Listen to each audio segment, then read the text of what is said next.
हमार नाम गोबर सिंह। ते बीच में चिरके वाला कौन रे? तो रहता है हिम्मत। सॉरी पितामह, सॉरी।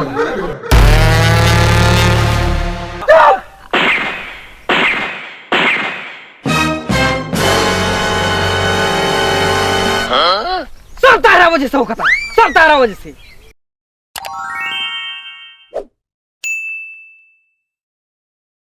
ये हमार झाट नु बानी आने कोई पोलियो मारा कुकुर पकड़ ले ओके बे।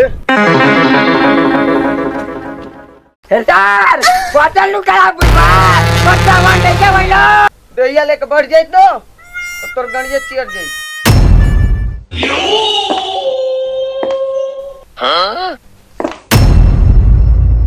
तो बम इके गो रहे आ वो तार मालवा नहीं के गोर की ओकरे भी हमें तो हमनी के फोड़ देले बनी सो। बुझाता कि 2 दिन पहले ही गोली देले रहले हां। राव डेगे डेगे रखल गार के भार के कसम